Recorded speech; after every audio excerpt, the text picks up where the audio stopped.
अच्छा, लेकिन भगवान ने जब दृष्टिपात करी तो भगवान समझ गए। भगवान ने कहा कि सूर्य नारायण नहीं, अभी तो ये सूर्य नारायण के परम उपासक सत्राजित आ रहे हैं। सत्राजित आए, भगवान से मिल करके गए, चले गए। एक समय की बात है कि भगवान द्वारिकाधीश प्रभु के द्वारा ही उस सत्राजित से प्रस्ताव रखा गया था कि भाई यह मणि आप रख करके क्या करोगे।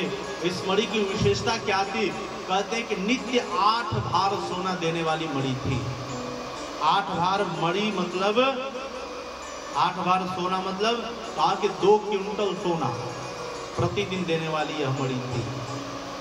भाई हुआ कि यदि आप इस सोना को, आप इस मणि को यदि भगवान को दे दोगे, द्वारिकाधीश प्रभु को दे दोगे, तो इससे पृथ्वी के दुर्भिक्ष, गरीबी और दीनहीनों की सेवा में संपत्ति लगती रहेगी, प्रजाओं की सेवा इससे होती रहेगी। यदि दे देते तो अच्छा रहता। पर इसने तो सत्राजित ने मना कर दिया। लेकिन हुआ क्या कि एक दिन सत्राजित का अपना भाई, छोटा भाई जिसका नाम है प्रसेनजित, इसने मणि को गले में धारण किया, धारण करके चला गया जंगल में महाराज। और गया जंगल में तो गया ही रह गया, दोबारा लौट करके नहीं आया। एक दिन सत्राजित अपने धर्म पत्नी से उदास मना होकर, खिन्न मना होकर के कहता है कि जानती हो देवी, सत्राजित आया नहीं और पता नहीं क्यों नहीं आया। और उसने अपनी मन की बात बता दी। देखो एक बार द्वारिकाधीश प्रभु हमसे मणि मांग रहे थे, और हो न हो यदि मेरा भाई नहीं आया तो मैं तो यही जानता हूँ, यही मानता हूँ कि द्वारिकाधीश ने ही मेरे भाई की हत्या करवा दी। अब तो इतना सुनना था। उसकी पत्नी ने कहा अच्छा ऐसा है क्या?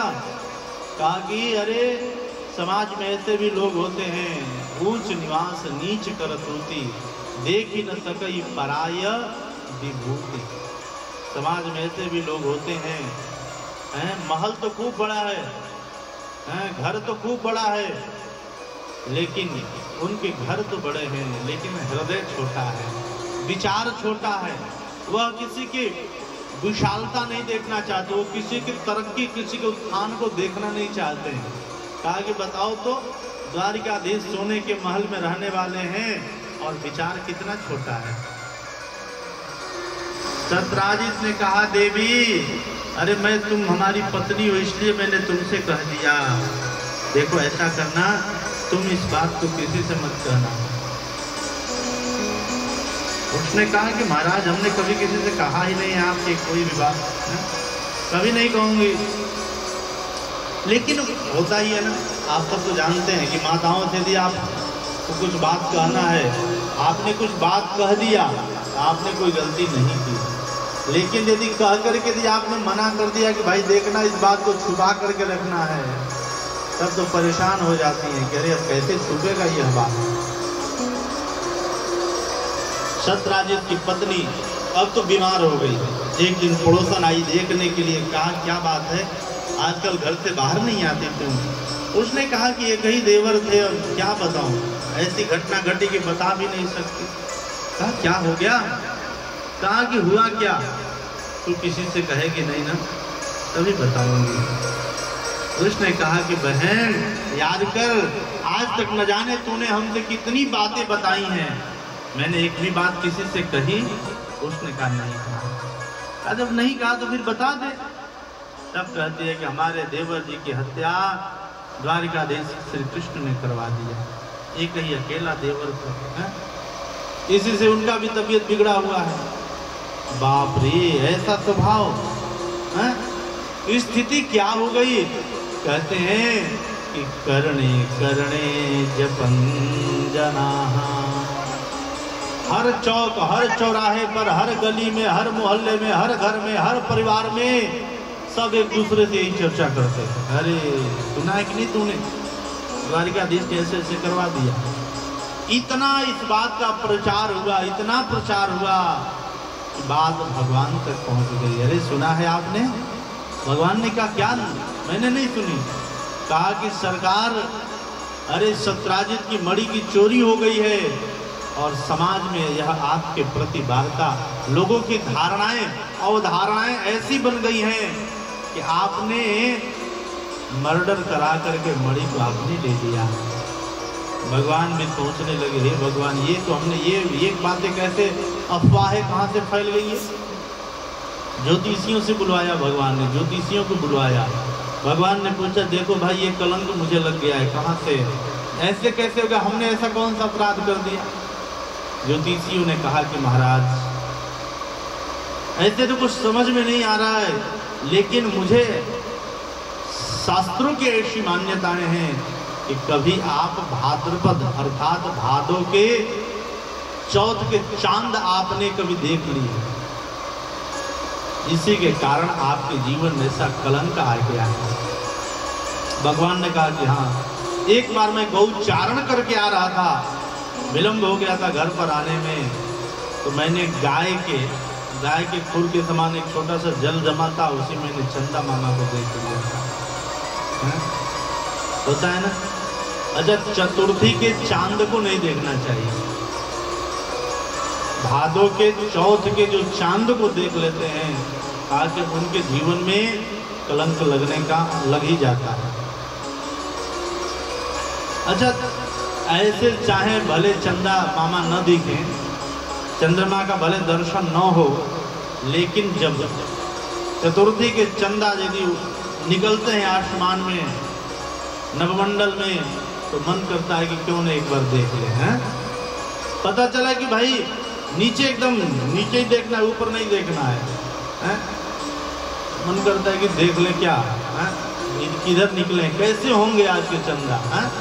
न चाहते हुए भी अनावश्यक दिख ही जाते हैं। अच्छा, किसी चीज को मना करो तो मन करता है कि और ज्यादा करें, कैसा है, थोड़ा देखे तो सही क्या है इसमें। है? जैसे कहीं कुछ न हो, मान लीजिए जैसे कहीं कुछ नहीं है, यहाँ आप एक छोटा सा पर्दा लगा दीजिए और बाहर लिख दीजिए कि इसमें झांकना मना है।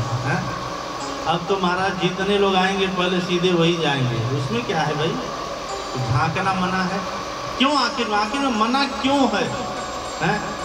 ऐसी प्रकार से एक घटना मुझे याद आ रही है। दो मित्र थे, एक साधु सन्यासी बन गए और दूसरा मित्र गृहस्थ आश्रम ही रह गया, गृहस्थ आश्रम जीवन में ही था अपना।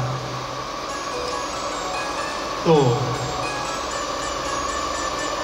उस महात्मा के पास, महात्मा बने, सन्यासी बने मित्र के पास ये मित्र चला गया। दोनों बचपन के मित्र थे। तो गया तो मित्र दोनों मिलकर के एक दूसरे से बड़े प्रसन्न हुए और मित्र ने कहा कि अरे मित्र आ गए, बहुत प्रसन्नता हुई, लेकिन देखो भाई, मैं तो 2-4 दिनों के लिए कहीं बाहर जाने वाला था, हमारे कुछ शिष्य हैं, उन लोगों ने हमें बुलाया है फोन करके, मैं जा रहा हूँ, तुम्हारी इच्छा हो तो तू भी चलो ना, मैं भी अकेला हूँ, एक साथ में हो जाएंगे तो मन भी लगेगा। महात्मा जी उसने कहा कि ठीक है, अब मैं तो आया था तुमसे मिलने के लिए, तुम कहते हो तो मैं चलने के लिए तैयार हूँ। उसने कहा देखो भाई, लेकिन मेरे पास कपड़े नहीं हैं, एक ही पहन करके आया हूँ, मुझे पता ही नहीं था कि 2-4 दिन के लिए चलना होगा। उसने कहा कि जब कपड़े नहीं तो देखो मेरे पास कपड़े हैं, तुम चाहो तो मेरा कपड़ा ले सकते हो। अब उसने मित्र ने क्या किया, कहा कि अपना कपड़ा दे दिया, पहले का जो पहले के जो कपड़े थे, पैंट शर्ट जीन्स सफारी जो भी होता है सब दे दिया। अब तो महाराज मित्र जब उस कपड़े को पहन करके तैयार हुआ तो महात्मा ने देखा तो कहा अरे वाह, ये तो मेरे ही कपड़े पहन करके मुझसे भी ज्यादा स्मार्ट दिखने लगा। और चलते चलते चलते चलते दोनों भगत के यहाँ पहुंचे। भगत लोगों ने बड़ा भारी स्वागत किया। अरे महाराज जी, ये कौन है आपके? कहा करे हम दोनों बचपन के मित्र हैं, एक साथ हम दोनों ने पढ़ाई करी, एक साथ पले बड़े खेले खाए, मेरा जीवन बदल गया, मैं संत, मैं साधु बन गया और एक गृहस्थ आश्रम में ही है। हैं, बचपन के मित्र बहुत दिनों बाद आए मेरे साथ, मैंने इनको ले आया और इस तरह से परिचय कराते कराते कह दिए हैं। हम अब करते करते मुंह से निकल गया कि आए थे तो इनके पास कपड़े ही नहीं थे तो मैंने ही कपड़ा दिया है। अब तो मित्र ने कहा कि यार ये कैसा कपड़ा का कैसा परिचय। वहां से विदाई, एक आध दिन रहे, फिर मित्र बाहर निकले। मित्र ने कहा कि यार ये कैसा परिचय दिए कि इनके पास कपड़ा नहीं था, ये मेरे वाले ही कपड़ा पहन करके आए हैं, ऐसा कोई परिचय होता है क्या? मित्र ने कहा कि यार गलती हो गई, हमें ऐसा नहीं कहना था, लेकिन न जाने कैसे मेरे मुंह से निकल गया, क्योंकि उनके मन में कपड़ा ही चल रहा था। चलो अच्छा दूसरे घर चले गए। दूसरे घर गए, बड़ा भारी स्वागत हुआ। महाराज जी साथ में कौन आए हैं? अरे हमारे बचपन के मित्र हैं, हम दोनों एक साथ पढ़े लिखे, मेरा जीवन बदल गया, मैं महात्मा बन गया। ये गृहस्थ आश्रम में थे, इनका भी बड़ा आनंद से जीवन चल रहा है, कोई दिक्कत नहीं, खूब आनंद कर रहे हैं। बड़े दिनों के बाद मिलने आए हैं। और रही बात इनके कपड़ा का, उससे हमें क्या मतलब है?